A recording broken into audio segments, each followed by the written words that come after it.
Estamos ao vivo. Boa tarde a todas e a todos. Hoje nós temos uma reunião extraordinária e tem muita gente que falou que vai estar acompanhando aí pela internet, espero que sim, não é? Hoje nós fizemos uma reunião especial para poder ter a presença do Pauliotti, que está participando do Congresso de Direito Civil, falou ontem no Congresso, foi uma fala extremamente elogiada por todos que estiveram ali. E a gente está num processo, eu estava falando um pouquinho com o Paulo sobre o que a gente tem feito, foi criado o arquivo, o perfil lá do Google Drive, né, em que os arquivos estão sendo colocados lá. A gente está finalizando a petição de amicus curiae para o caso da Comissão Interamericana de Direitos Humanos, para o caso do Balieira. A petição, na verdade, já está praticamente pronta, né, eu acho que vocês podem falar também sobre isso. E nós estamos reunindo dados agora sobre a homotransfobia no Brasil inteiro, especificamente em Minas Gerais, e eu acho que também a gente pode falar um pouquinho como é que anda esse levantamento de dados. Mas, antes de qualquer coisa, eu queria que o Paulo falasse um pouquinho, inclusive, sobre, enfim, qual que é o cenário. A gente participou de um congresso, né, em Brasília outro dia, que estava falando sobre o advocacy no Supremo, no Congresso. O MI 4733 foi colocado em pauta agora, enfim. Pois é, e que você falasse um pouquinho, enfim, sobre esse panorama. Obrigado, Alexandre. Boa tarde, né, a todas e todos. Prazer conhecê-las e conhecê-los, né? O trabalho que vocês fazem aqui com o Alexandre é muito importante, né? A gente precisa de grupos de estudo assim, nas faculdades em geral, numa faculdade de peso como a UFOP, né? Para produzir, tenho certeza vai ser uma peça memorável, né, muito bem fundamentado, pelo que o Alexandre já me fala há algum tempo. Para a Comissão Interamericana, no caso, a gente estava falando, né, Alexandre, na Correria da Vida, eu não sei como eu estou vivo ainda, eu estava achando que o Amicus era para a DO 26 já, né, até pelo nome do grupo, né, enfim. Acho que tudo bem que o Alexandre já fez um Amicus, né, pelo GADES e a BGLT, mas vocês poderiam usar os dados, né, que imagino que não vai ficar igual a sua petição lá, para fazer um outro Amicus na DO e no mandado de injunção. Aí a gente acha um outro advogado para assinar, ou pode ir você mesmo, enfim, outro advogado divide as sustentações orais só, mas... então viva. Então viva. Então, mas a gente pode pensar nesse sentido, e até uma dúvida prévia que o Alexandre tinha, né, que a gente, né, mas cabe amicus curiae na Comissão Interamericana, não à Corte? A minha resposta foi protocola. Então, quer dizer, vai que cola. Se não tiver, a gente cria jurisprudência, ou pelo menos cria embaraço, ou pelo menos está lá a peça. Às vezes o Supremo aqui no Brasil fala, indefiro o ingresso do amicus por X, mas fico com a petição, levarei em consideração. Eu já vi algo nesse sentido. Não, aí é divertido, né? A associação favorita do Alexandre, né? A associação Deu Comigo Mesmo, eu falo que eu vou criar a Associação Pauliotti de Estudos Jurídicos Filosóficos da minha obra para fazer amicus curiae no Supremo, que esse é o Eduardo Banks. É fantástico. Eu até brinquei, né, com o assessor do Celso de Mello, que ele até devia, o Alexandre falou que eu estava fazendo a maluca, né? Ele devia aceitar o Eduardo Banks, que a sustentação oral dele na União Afetiva foi tão horrorosa, ajudou, constrange os ministros, né? Mas brincadeiras à parte, há um trabalho importante e principalmente levantar dados, né, dos crimes de homofobia e transfobia. A gente estava falando do caso das trans, né, que o movimento trans está levantando, e eu acompanho isso desde o começo do ano, sai uma notícia de que trans foi assassinado, e com claros indícios de transfobia, elas contam. Então é um número bem verossímil, não vai se aplicar aquela crítica tradicional ao grupo gay da Bahia, né? Você pega qualquer notícia que a gente não sabe que é homofobia. Nesse caso, são todas relativamente tranquilo, né? A verossímil, presunção de inocência respeitada, né? Claramente o indício é transfóbico. E por mais que a gente se preocupe com teoria do direito, né? As ações do Supremo, eu sei que os pedidos principais, principalmente o pedido do Supremo legislar criminalmente, né, para cumprir imposição constitucional, eu sempre falo, não diz que eu peço analogia em Malan Partem. Eu sou pior, eu faço porque o Supremo tem que legislar. Não é analogia. Isso o parecer da PGR na ADO explicou muito bem. É algo muito polêmico, mas que depende de teoria do direito. Não teria escrito a ação protocolada daquele jeito se eu não acreditasse que eu estava certo, né? Brincadeiras à parte. Mas mais do que teoria do direito, o que normalmente gera procedência da ação é sensibilizar o ministro. Os ministros com, no caso, a quantidade de crimes homofóbicos e transfóbicos que assolam a comunidade LGBTI na atualidade. Né? E aí a gente constrói algumas argumentações, né, para falar sempre que o Estado brasileiro reconhece uma opressão como intolerável, como algo que deve ser coibido, a resposta do Estado é penal. Veja-se a Lei Maria da Penha, como condenação da Corte Interamericana, mas veja-se a discriminação contra pessoas com HIV em 2014, a lei do feminicídio, a própria lei antirracismo. Então, porque só na hora da homotransfobia, só na hora da LGBTfobia, a gente vai querer reinventar o Estado penal. Nessa discussão com a criminologia crítica, eu até fiz um artigo, foi um pouco provocativo, mas enfim, embora técnico, no Justificando, uns meses atrás, que eu falo, pela teoria do direito penal mínimo, a homotransfobia tem que ser criminalizada. Você tem bem jurídico relevante, você tem ineficácia dos outros ramos do direito, esses são os requisitos do direito penal mínimo. Então, ninguém quer o direito penal como panaceia de todos os males. Mas ou você é minimalista ou você é abolicionista. Você não pode ser minimalista só na hora que o minimalismo ajuda a não ter crime. Teoricamente, até tem quem defenda que, atendido o direito penal mínimo, você tem obrigação constitucional de legislar criminalmente. É a tese do mandado de criminalização implícito, que eu nem trabalho na ação, porque são mandados expressos, né, que a gente usa da Constituição. Mas, então, você tem que levantar esses dados, a ineficácia dos outros ramos do direito. Então, olha, o cenário político, né, que a gente está vivendo mostra que nos legislativos a gente não tem a menor esperança. Né? O movimento LGBTI nunca abandonou os parlamentos estaduais, municipais também, não só o Congresso Nacional. Mas a gente está numa pauta de resistência, de tentar evitar retrocessos. Então, o judiciário continua sendo a única esperança. Eu sei que isso é problemático numa democracia, mas o judiciário faz parte da democracia também. Uma visão de democracia substantiva, concretização dos direitos fundamentais. Por isso que na ação, né, eu já começo com uma epígrafe, falando, né, a epígrafe é aquela coisa, a ação já tem 100 páginas, eu não leio em 20, né, então eu tento destacar algumas coisas. Mas é que isso, você tem uma opressão da minoria LGBTI, na verdade, no caso pela omissão da maioria, uma omissão deliberada, mas que gera uma inconstitucionalidade por omissão. Então isso tem que ativar a função contramajoritária da jurisdição constitucional. São as palavrinhas mágicas, né? Eu estava com o Alexandre em 2012 escrevendo a ação, levei 60 páginas para ele ler, saí com 80, terminou com 88 no final.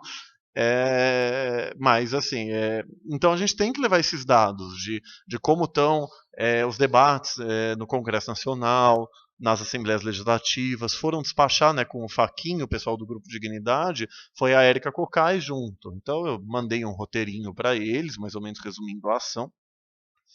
E falando, a deputada Érica, depois parece que o senador Cristóvão vai com o PPS despachar a DO 26 de novo, explicar o contexto que está no Congresso. Eles não querem aprovar direito nenhum e não querem também proteger de maneira minimamente eficiente a população LGBTI. E você tem um problema sério, assim, que é equivocado, é falacioso o discurso de que o Código Penal é suficiente para criminalizar a homofobia. Não é. Não, a discriminação não é crime. Constrangimento ilegal é um crime que supõe violência ou grave ameaça, enfim, o tipo penal é fechado. E discurso de ódio é criminalizado pela lei antirracismo. E discriminar, que é não permitir que o LGBT faça o que o hétero cis faz, e o discurso de ódio desumanizante são as principais coisas que assolam a população LGBTI. E embora o motivo fútil e torpe seja, né, uma qualificadora e uma agravante genérica, tem muito juiz que não reconhece, que finge que não é com ele. E se é motivo torpe ou fútil, então a lei penal que reconhecesse isso, colocasse orientação sexual e identidade de gênero, estaria só declarando o que o Código Penal supostamente já faz. Então isso não é aumento do Estado penal. Então, na última petição que eu fiz pro Fachin, no mandado de injunção, é porque o Fachin fez uma coisa maravilhosa também. O Lewandowski, que era o relator original do mandado de injunção, ele indeferiu o inicial, depois de ouvir todo mundo. Eu fiz o agravo regimental, foi aí que veio o primeiro parecer favorável da PGR. Aí quando o Lewandowski virou presidente, o regimento do Supremo permite eles escolherem o que eles querem ficar, ele escolheu não ficar com esse processo, foi para o Fachin. Aí o Fachin reconsiderou a decisão, então admitiu o cabimento da ação, e pediu para todo mundo se manifestar de novo sobre o mérito. Só que manifestar sobre o mérito era a petição inicial. Então era basicamente eu me reiterar, mas aí isso foi então em 2016, eu levantei, né, uma infinidade de notícias de crimes ocorridos em 2016 para mostrar, né, a banalidade do mal homofóbico e transfóbico que a gente vive. Que eu uso no sentido da Hannah Arendt mesmo, né? O homofóbico, o transfóbico não é um monstro, um ser nefasto, intolerável. Não, é o nosso vizinho, é o seu Zé da esquina, que parece uma pessoa de bem, sique, mas é que na prática se sente no direito de ofender, agredir, até matar LGBTIs por sua mera orientação sexual e identidade de gênero. Você tem situações surreais. A pessoa já teve eu ouvi falar de um caso, a pessoa foi tacar fogo num gay, num LGBT. Homofobia não é crime. Bom, mas incendiar alguém tem caso de injúria. Seu viado disso, sapatão daquilo, traveco daquilo outro, né? Quer dizer, a homofobia não é crime, a transfobia também não, mas a injúria é. E as pessoas não têm consequência. Uma vez quando eu trabalhei no Centro de Combate à Homofobia em São Paulo, hoje Centro de Cidadania LGBT, falei, vai na delegacia, faz BO de injúria. Ele me ligou de novo falando, doutor, o delegado não quis fazer o BO. Falei, olha, volta lá, pergunta pro delegado por que ele revogou o crime de injúria. Porque se ele não fizer o BO, eu vou ter que oficiar ele, perguntando porque ele não quer fazer o que ele é obrigado a fazer. Então a criminalização, ela tem um viés educativo, tem toda a lei, inclusive a lei penal tem um viés simbólico. A lei penal não pode ser só simbólica, mas ela tem que ter atender uma demanda social. Vamos simplificar, tem que atender o pressuposto do direito penal mínimo, bem jurídico relevante e ineficácia dos outros ramos do direito. Não dá para dizer que isso não acontece hoje. Então, a gente tem que levantar dados para isso. Então, a pesquisa, né, quer dizer, é mais do que a teoria do direito, principalmente na Corte Interamericana. A Corte Interamericana é muito mais fácil que o Supremo. A Corte Interamericana, você não está pedindo para ela legislar. Você está pedindo para ela reconhecer que o Brasil não protege a população LGBTI de maneira minimamente eficiente, inconstitucionalidade ou inconvencionalidade, né, por proteção insuficiente, e condenar o Brasil a criminalizar a homofobia, a aprovar uma lei, como ela fez com a Lei Maria da Penha. Então, com a Comissão e Corte Interamericana é muito mais fácil. O caso que eu fiz, ele talvez ele tenha um complicador para ele ser conhecido. Por quê? Eles, como tentativa de homicídio ou lesão corporal, era o debate, né? Quer dizer, a juíza entendeu que era mera lesão corporal leve. Um dos agressores, que era, enfim, um era o dobro do tamanho, mas o outro socando a vítima no chão e falou, aspas, viado, vou te bater até matar, fecha aspas. E a juíza entendeu que não tinha indício de tentativa de homicídio. Se isso não é dolo direto, ou no mínimo eventual, eu não sei o que é. Mas aí você cai no maldito formalismo do processo penal, né? Desgraçadamente o MP concordou com a desclassificação, porque mudou o promotor. O promotor que foi nas duas primeiras audiências estava concordando comigo. Aí na terceira foi outra, e aí o TJ de São Paulo, relator, com o terceiro juiz, Guilherme Nucci, entendeu que o assistente de acusação não pode recorrer autonomamente. Aí se eu recorro para o STJ e perco, prescreve. Se eu recorro e ganho, ele ia anular o julgado para o TJ julgar de novo. Provavelmente ia negar o mérito. Então, para não prescrever, eu desisti do prazo de recursão. Mas porque a gente queria pena alternativa. O André Balieira, né, ele é super também reticente com o uso do direito penal. Enfim, então, pena alternativa ele se daria por satisfeito. Só que aí, quando foi ter a bendita audiência de transação penal, eles foram presos em flagrante, ficaram 1 mês presos até serem soltos em habeas corpus. Eles falaram, quer dizer, o promotor falou, ele ficou preso 1 mês, então por analogia à detração, considero que a pena alternativa foi ele ficar preso 1 mês. Então não teve pena alternativa. Aí eu explico tudo isso e falo, isso é um escárnio. Então, quer dizer, nesse caso, então eu conto toda a história. Olha, foi um absurdo não terem feito como tentativa de homicídio nesse caso. Tem testemunha atestando isso. Além de outros falando da gravidade da agressão. Então aí, não satisfeito em fazer lesão corporal leve, não aplicaram nem pena alternativa porque ele tinha ficado preso. E claramente foi para evitar eventual processo de indenização do Estado, indenização por dano moral por suposto erro judiciário, de prender quando era lesão leve. Que eu acho que seria completamente descabido. Então esse processo foi um show de horrores do começo ao fim.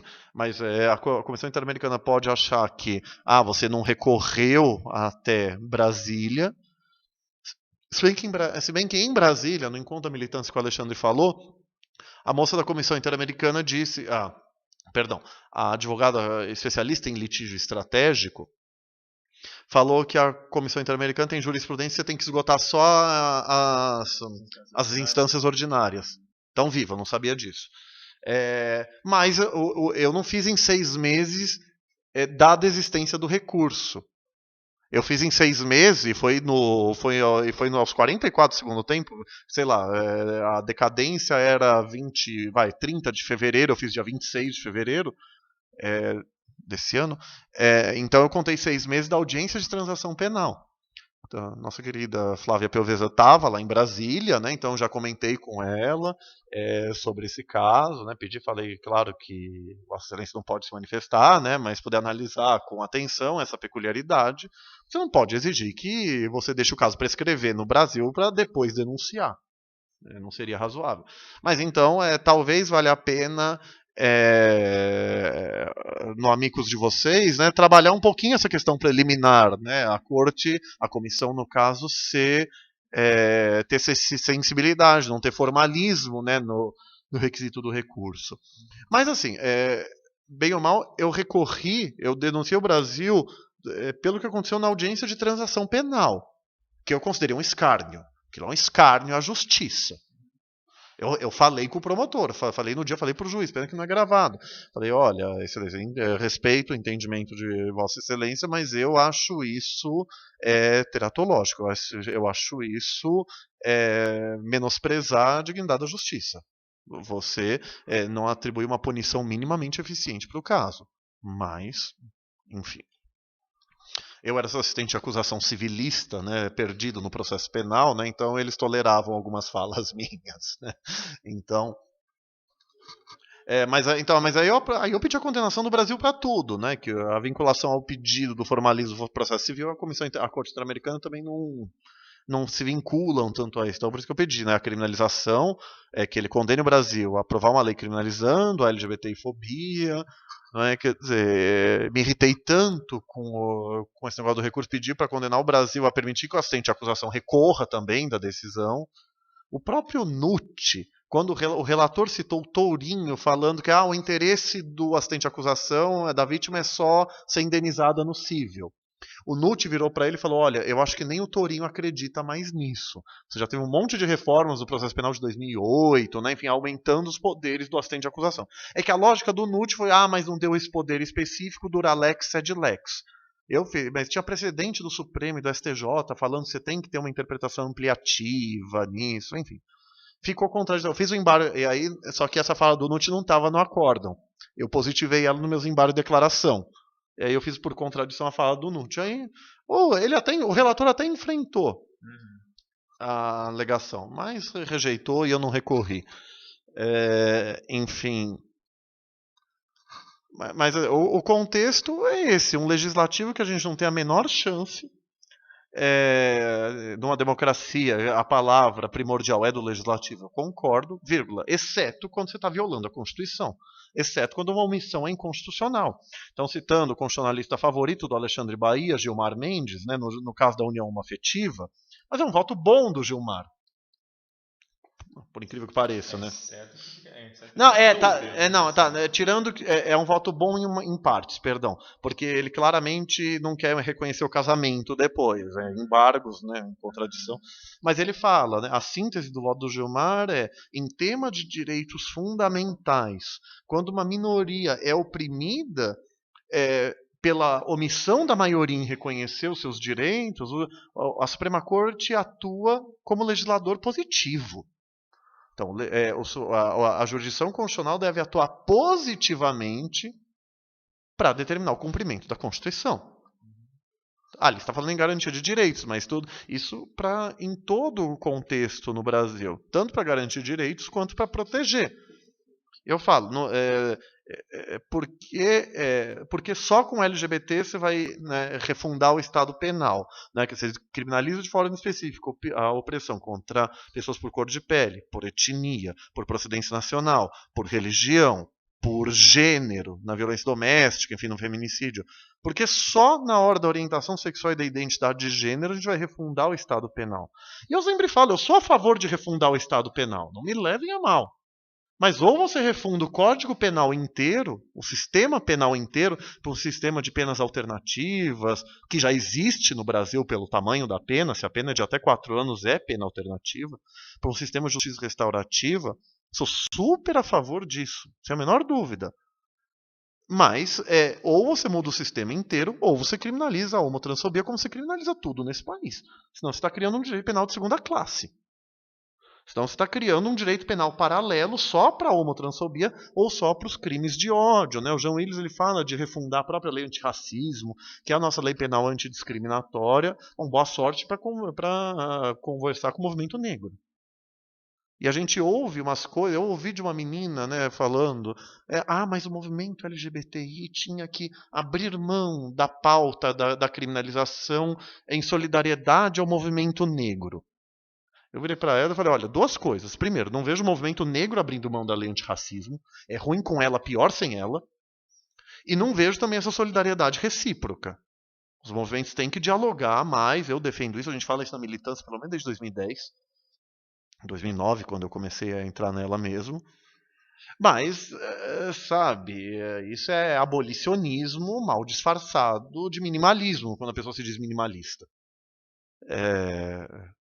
Enfim, mas então a gente tem que levantar dados para mostrar realmente essa banalidade do mal homotransfóbica, mostrar a infinidade de crimes que ocorrem contra LGBTIs, né, de opressões em geral, na verdade, né, enfim, fatos de agressões, ofensas, enfim, má vontade da polícia quando você tem denúncias disso. Enfim, o Renan Quinalha, que tem um discurso muito mais palatável que o meu, né, nas humanas, embora seja um ótimo advogado também, ele fala, não, a criminalização, com toda a tensão que isso gera, né, pelo sistema penal ser seletivo, a gente sabe disso, tal, mas ela vai dar instrumentos para que a população LGBTI possa se defender dentro do paradigma de Estado penal que a gente vive hoje. Enfim, então, o paradigma, o contexto político que a gente tem é o pior possível. E até na advocacia estratégica LGBTI, né, eu falei, acho que você não estava mais lá, Alexandre, foi no dia seguinte, eu falei, né, só para finalizar minha fala aquele dia, eu falei, a gente não tem advocacia LGBT estratégica no Brasil, a gente tem advocacia Supremo Socorro. Então ela riu e falou, porque eu tenho sido a pessoa que tem feito as ações e a miticura em geral, né, do movimento. Essa doação de sangue que teve ontem, né, que na verdade eu vim para cá porque eu tinha certeza que não ia julgar. Mas a ministra era o quarto da pauta, mas a ministra Carmen é sensível à demanda dos advogados que vão lá e perdem viagem. Já teve casos de advogado que foi 7 vezes. Acho que no caso da criança com deficiência. Então ela levou a sério. Tinha vários amiticuri lá presente, então ela, além de ouvir as sustentações orais, como ela fez no caso das trans, né, comigo, com a Berenice, em abril, junho, ela pautou para votar o voto do Fachin. Isso é maravilhoso. O que eu tinha falado com eles, falei, olha, eu não acho que é relevante você antecipar as sustentações orais se eles não forem julgar. Mas se forem julgar, viva. Aí eu estava até divulgando aqui, né, a Patrícia Gorisch, que falou pelo IBDFAN e a BRAF, Famílias Homoafetivas, Na verdade, ela falou pela IBDFAN e a Mariana Chaves pela Abraf. Ela me citou, né, uma fala do meu amigo Scuri lá, estou muito feliz e honrado até agora, né? Foi ontem, deixa eu comemorar, né? A vida é uma desgraça, não sei quando estou vivo ainda, então, né, vamos comemorar, que é um tema que me é muito caro, a doação de sangue por homens que fazem sexo com outros homens, né? Eu debato esse tema há 10 anos. Então, ela citou a minha fala sobre o princípio da proporcionalidade, com todas as vênias, a parte habermasiana, né, do direito, enfim, que era uma decisão do Tribunal Constitucional colombiano. Não, ontem a Fátima falou, né, o professor Lucas aqui falou, né, que a professora Fátima deu bronca nele que ele listou Alex na dissertação de mestrado dele, né? Então, o povo habermasiano não gosta de um bom debate, eu acho. Né? Brincadeira, tá, câmera? Então, vamos lá. Mas já falei demais, mas o que vocês acham, né? Como que tá o Amicus que vocês estão fazendo? Jéssica. Estereótipos de gênero à parte, primeiras damas.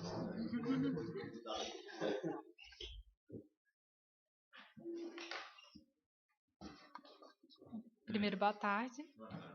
O Amicicuri que a gente está fazendo está seguindo exatamente essa linha, discutindo não só com os princípios da OEA e da ONU, mas também indo contra os artigos da lei brasileira que não foram aplicados.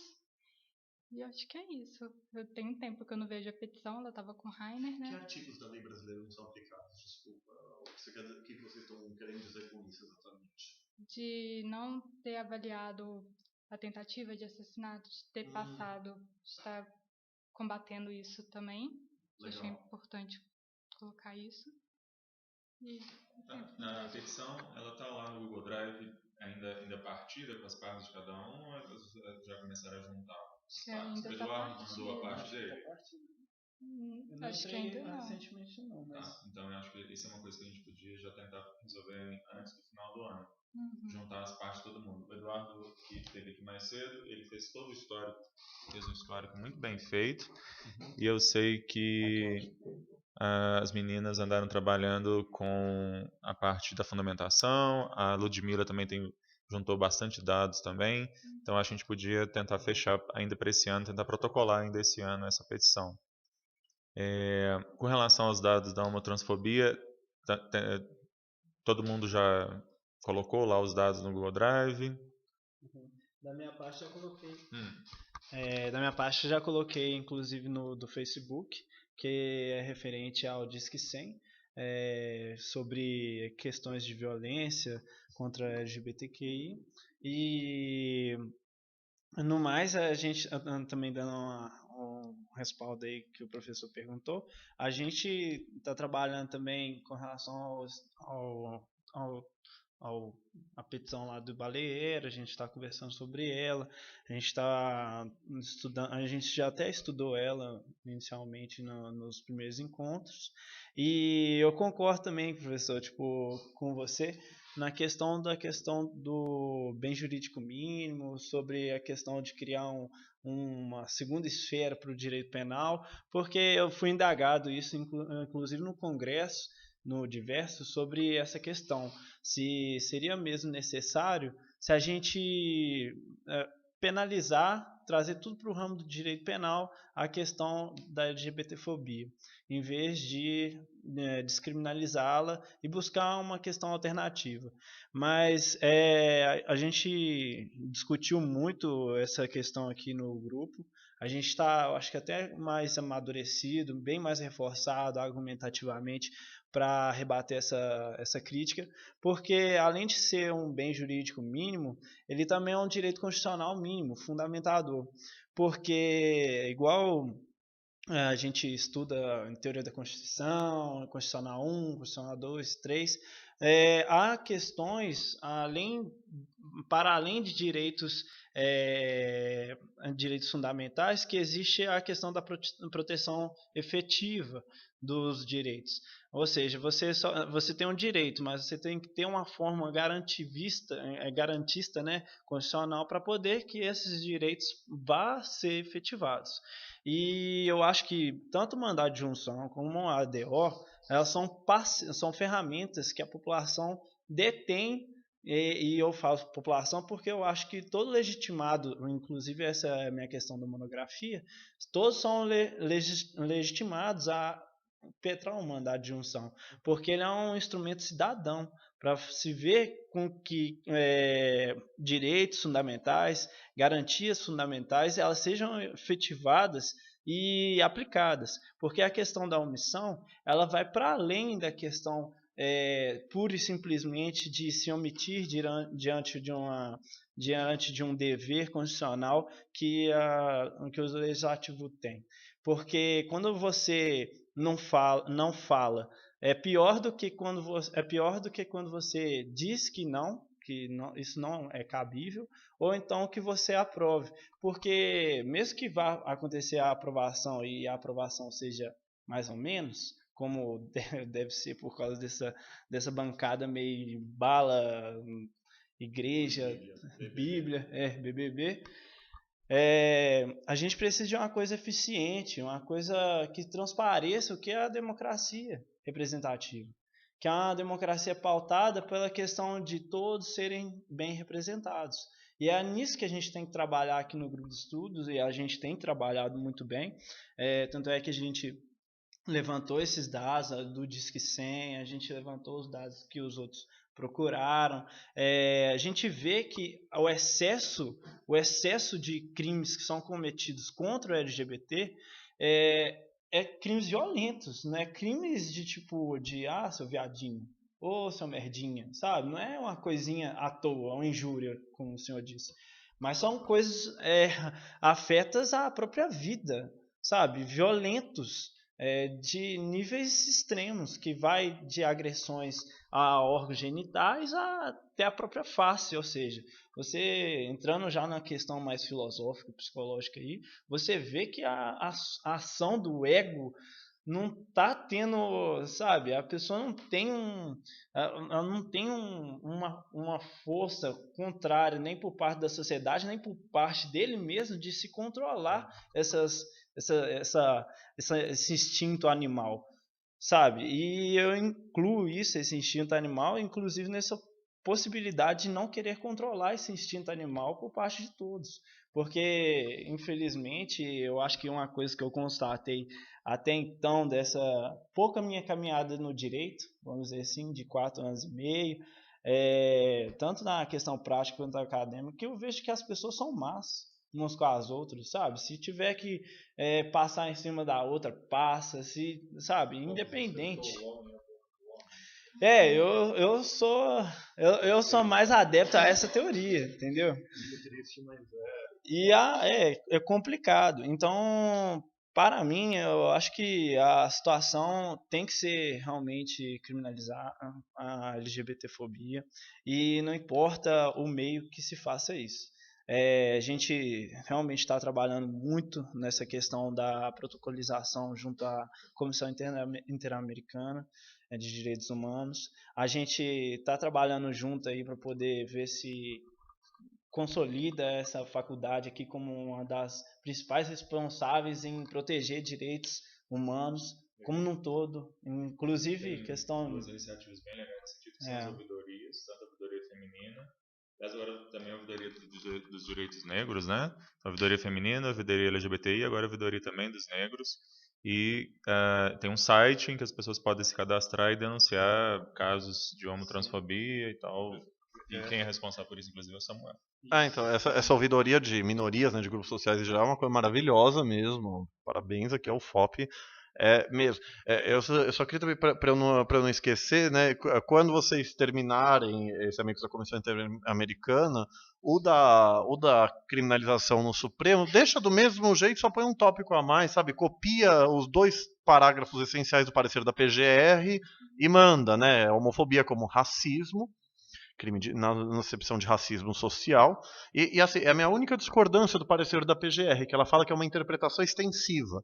É que tem no penal, eu nunca entendi a diferença de interpretação extensiva criminalizadora para analogia em Malam Partem.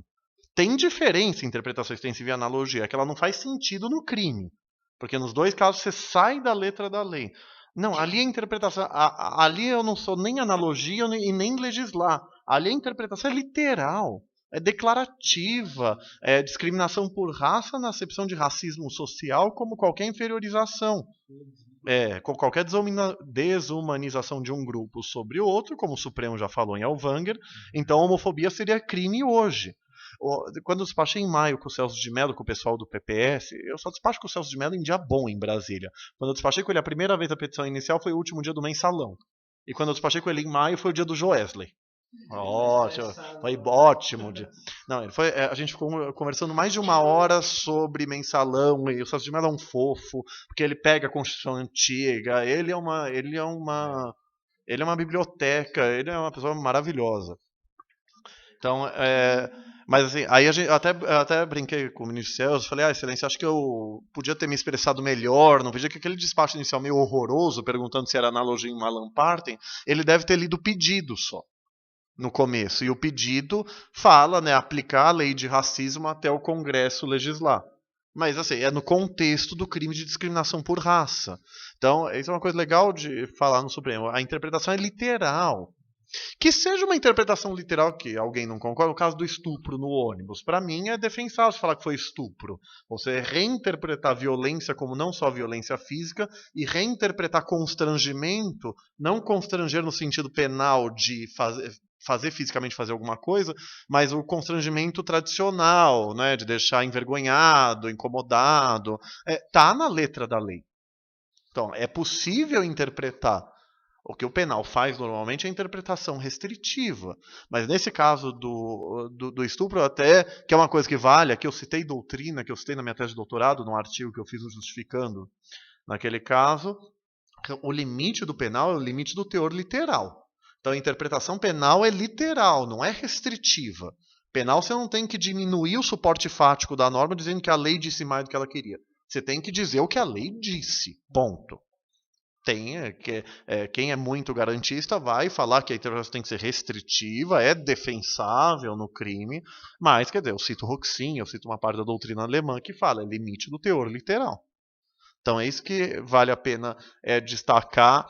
Eu acho que nas ações do Supremo eu falo bastante com o Alexandre, né? Quer dizer, é o intuito da ação, você estava falando, né, João, né? Então, João, a gente estava falando o que a gente vai ganhar no Supremo. A expectativa é ganhar a declaração da mora inconstitucional. Se a gente não ganhar isso, eu faço uma nota de repúdio ao Supremo. Então, não, aí é indefensável. Se não é racismo, é discriminação atentatória. Os dois casos, pelo amor. Que tem que ser penal, né? Tá no coração penal do artigo 5º, que é o argumento topográfico, e a proibição de proteção insuficiente. Então, por isso que é uma ordem penal, né? Lênio e outros falaram, não é penal. Não, mas tanto o contexto topológico quanto material justificam a lei penal.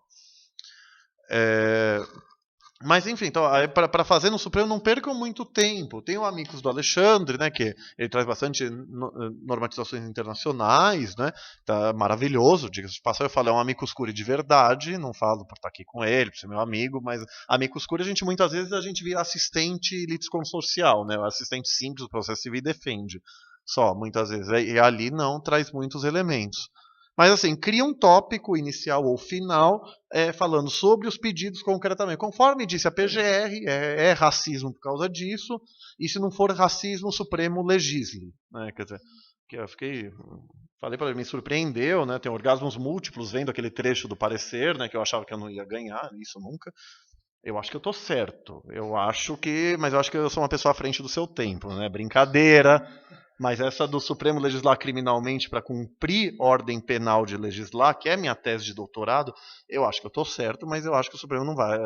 É difícil ele acolher. Se eu tiver uns votos vencidos nessa tese, eu estou feliz. Mas eu acho que tem alguma chance a gente ganhar a tese do racismo. O Supremo legislar, claro que ele não me falou isso, mas eu sinto que o Celso de Mello não vai aceitar. até por esse despacho inicial. Mas a tese do racismo eu sinto que pode estar seduzindo. Então, vocês podem focar nesse sentido no Amicus, né? Falar homofobia como racismo, né? Que se vocês acharem que por uma lógica habermasiana o Supremo legislar tá ótimo, se bem que eu falo para Alexandre, né? Eu adoro Habermas contra Habermas, eu adoro quem eu discordo usar ele contra ele mesmo. O Diogo Baixa, no livro dele, ele tem um trecho, Baixa e Silva, fofo de tudo, adoro ele. Na dissertação de mestrado dele, ele transcreve um trecho de Habermas, que eu não sei de cor, mas que é alguma coisa como, na omissão inconstitucional, então a jurisdição constitucional age com um discurso de justificação, fundamentação. Aí ele quer salvar Habermas dele mesmo, né? Alexandre fala que eu quero salvar Alex dele mesmo, né? Então, mas é que o Diogo fala, olha, tem esse trecho, mas vamos interpretar ele, enfim. Mas é Habermas. Então, quer dizer, mas vocês poderiam pegar. Então, pega esse trechinho do Diogo e joga lá para os habermasianos ficarem felizes, né? Ficar uma coisa assim, conforme o programa. Eu brinquei que eu esqueço que eu estou num antro habermasiano. Nosso querido Marcelo Catoni fala que eu sou um alexiano esquentadinho, né? Um convencionalista alexiano moderado. Então, sou eu. O que eu posso fazer? Então, mas é isso, acho que o trabalho de vocês está fenomenal e a dica que eu dou é essa, o que vocês fazem, vocês copiam e colam para a DO, citam esses trechos da PGR ou Sol do Racismo, se acharem que é o caso. Qual entidade poderia marcar? Tem que ser uma entidade com representatividade e tal. A BRAF, eu consigo a BRAF, as famílias homoafetivas. Verdade. A ANTRA acabou de entrar na DO 26, faz uma 2 semanas. Então, mas mas assim, vocês podem falar com ela para dar a procuração sobre o estabelecimento. Não, mas aí se a ANTRA já entrou, já tem a petição, né? Mas é só, ela não fez um memorial, ela fez uma consideração sobre a legitimidade e falou bem brevissimamente, se não me tem um advogado lá. Mas a BRAF poderia ser. Verdade. A BRAF. Talvez talvez a BRAF e o IBDFAN juntos. Ou mais pela igualdade, mais pela... Exato. Porque as mães acabaram de criar a CNPJ. É uma coisa que elas não queriam. Mas a Maju Jorge, que é uma fofa. O Supremo considera que elas têm representatividade? Eu acho que elas têm, porque o Supremo... Primeiro que a Amicus Curiae não é impetrante de ADIM. Então, primeiro que não tem que estar em 9 estados. O Gadvis não está, por exemplo. Então, o único que fez, deixa eu citar um doutrinador habermasiano, Alexandre Bahia, o único que fez a maluca uma vez foi o Marco Aurélio, que ele indeferiu 2 ONGs do Sul, falando que elas eram estaduais e não nacionais. Isso está muito errado, mas enfim. Mas as mães pela diversidade, elas estão em São Paulo. Então, não, mas elas estão em vários estados. Se bobear, estão em 9 já. Então, elas certamente vão ter legitimidade. Mas eu conheço a Maju Jorge, que é a presidenta, né? Então... tá aí. Eu acho que essa é uma coisa interessante. E as mães são pela criminalização. Na verdade, elas surgem por causa da morte dos filhos, né? Quer dizer, então, elas são super a favor da criminalização. E sobre a criminalização, é importante você falar dos crimes de violência física, foca na parte que, embora seja motivo fútil ou torpe, mas muito juiz não entende isso ou finge que não é com ele, então você tem que... seria uma norma penal declarativa, né? Quer dizer, você colocar uma qualificadora específica de orientação sexual e identidade de gênero, mas foca também naquilo que não é crime, a discriminação e o discurso de ódio. Pega discursos malafaicos que equipara, esse ser não falou isso, mas equipara a pedofilia, a bestialidade, patologias das identidades LGBTI. O chefe da Igreja Católica que falou uma vez, na verdade uns 3 atrás, o João Paulo II, que falou, né, a adoção por homossexuais é uma agressão ao menor. Isso para mim é discurso de ódio, proferido por ele ou por quem quer que seja. Então, mas assim, pega esses discursos desumanizantes ou discriminatórios em sentido amplo da população LGBT e fala, isso não é crime hoje. Isso é o que mais assola. E a lei de racismo, ela calou os racistas, no geral. Você não vê mais discurso de ódio como você via, assim, em televisão, tem um ser inominável que xinga de macaco ali ou faz racismo mesmo ali? Tem, mas as pessoas têm... Não é como era antes. Eu acho que episódio do futebol, recentemente, numa questão do Grêmio lá, a mulher, claro, tem outras pessoas que fazem isso no estádio, mas ela foi, tipo assim, massacrada. Agora, é porque, na verdade, vocês são muito novos. Eu e o Paulo, como somos mais anciãos aqui nessa história, era muito comum isso. A gente ouvia piadas assim o tempo todo em casa e na televisão e tal, e isso não existe mais. Então, a lei de racismo não deu certo, ela deu certo sim. É que o direito em geral e o direito penal em particular não é a panaceia de todos os males, mas ele ajuda. Ele é uma medida de curto prazo. Tudo bem, para te dar elementos para punir opressões muito diretas. Mas, assim, então, o argumento da ineficácia da lei antirracismo se responde muito dessa forma. Então, no mínimo, com a injúria racial também. Eu escrevi um artigo com o Álvaro Ricardo Souza Cruz, né, que o STJ falou no final de 2015 que a injúria racial é imprescritível, porque ela é racismo. Com base no Supremo, com base em Elvanger. Pois é. Então, eu já nem aceito a diferença de racismo para injúria racial. Para mim, a injúria racial é racismo. Ponto. Não tenho a menor dúvida disso. Isso foi a gente colocou no artigo, né? Eu coloquei. Essa lei da injúria racial de 97 foi política de redução de danos, que a jurisprudência estava em tentativa de assassinato da lei de racismo. Quando ela inventou essa jurisprudência para falar que o fato era ou atípico ou era injúria simples, que tem uma pena ridícula. Uma pena que não atende à dignidade do bem jurídico penal, que é a tolerância, no caso. Aquele meu artigo no livro da Berenice, né, no Diversidade Sexual e Direito Afetivo, que está na 3ª edição, eu falo bem isso, né, a tolerância como um bem jurídico penal, como um bem jurídico que justifica a proteção do Estado penal. E tolerância naquele sentido filosófico abaixo de respeito. Tolerar, você acha que é inferior, você acha que é meio assim, mas você não bate, você não agride, você não xinga. Respeitar é receber como igual, reconhecer como igual. E a lei penal, pelo menos na minha opinião, ela é capaz de impor a tolerância. Então, não agrida física ou psicologicamente, né, ou moralmente. Mas é isso, então, destaca os crimes de violência, mas para você não ver, mas homicídio já é crime, a réplica tá bom, mas precisa ter a qualificadora que o fútil ou torpe não é muito reconhecido, ponto número 1. Mas você tem os crimes, a conduta de discriminar e de discurso de ódio, que não é crime hoje. Está no projeto de lei da Maria do Rosário, porque são propostas minhas. Aquele projeto da parte penal é fruto de uma reunião do Conselho Nacional LGBT de 2013, que eu fui convidado.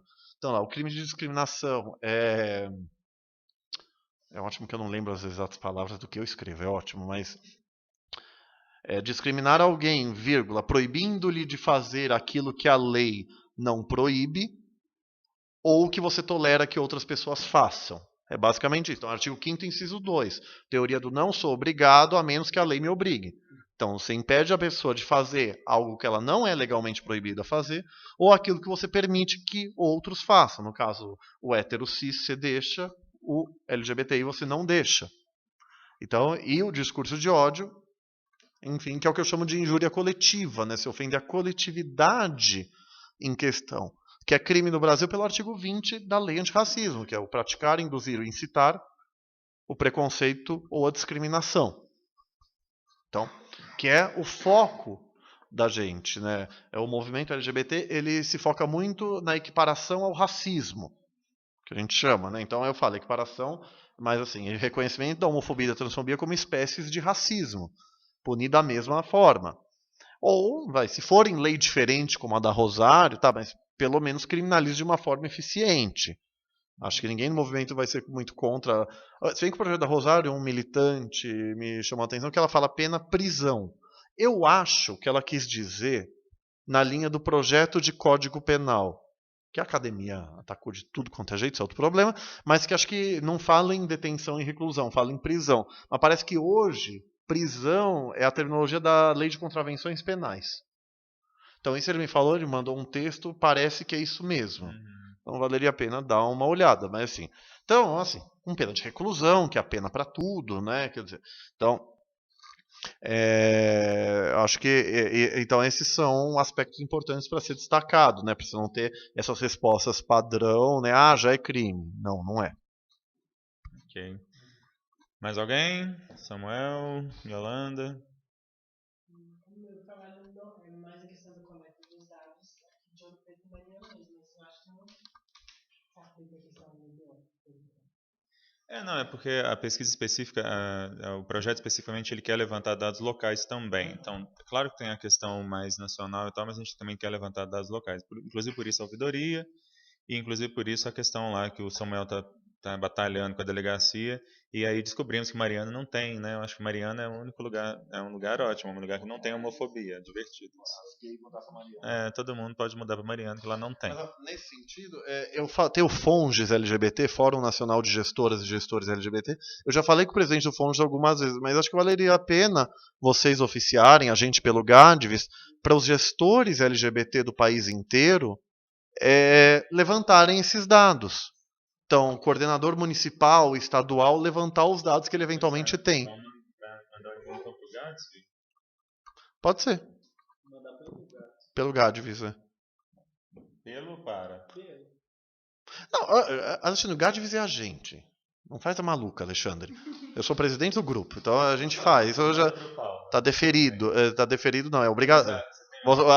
Assim, deixa eu fazer o presidente autoritário que nem ele é Habermasiano. Então você escreve o ofício, eu assino, porque eu sou presidente do grupo. E você assina junto, claro.